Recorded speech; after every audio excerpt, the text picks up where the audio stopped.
unusually hot in western Washington. The early August sun beams through skies rendered hazy by fires a few hundred miles to the north. If you're not moving, it gets a bit oppressive, since there's just enough humidity to feel it and not enough wind to relieve it. Instead of huddling inside, window shades drawn, fan blowing hot air around impotently, this is how most Washingtonians, 75% of whom don't have AC, handle the heat. We're taking our fan on the road. The best way to beat the heat, it turns out, is to climb into the forests. For this adventure in body temperature regulation, we've got a Mazda MX-5 RF, the Miata's semi-target-topped variant, and a few hours of time.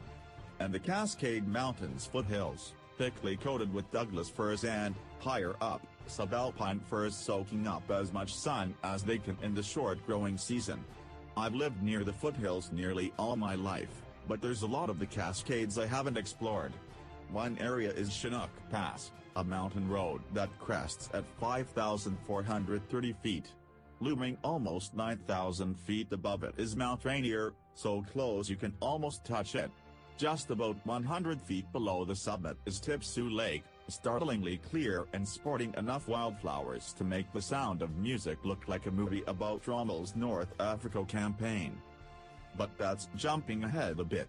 Between me and the summit is about 90 minutes of driving, through the suburbs and into the Enumclaw Plateau, and then along the chalky White River and up into the mountains.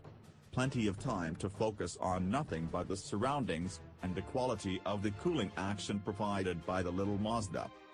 A quick word about the car, and my own biases. I love Miatas, but I have a complicated relationship with the latest MX-5, having owned a much more visceral, and much slower, first-gen car for about 6 years. On paper, it's this perfect modern interpretation of the original. It's light, it's a momentum machine, the steering's just a tad overboosted, and it has a playful amount of body roll while maintaining a healthy amount of mechanical grip. It looks aggressive enough, too, a major complaint of many folks about the last-gen car's Joker smile. The interior is largely brilliant, amazingly simple and interesting for such a lithe car. And yet, I have never found the new car to be as charismatic as my old Miata, with all its flaws. This puts me in the minority. Most MX-5 fanatics find the ND to be a great compromise.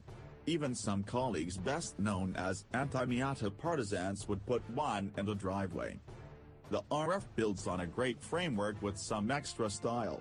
Gone is the one-handed manual soft top, and in its place is a complicated but effective targa-like panel.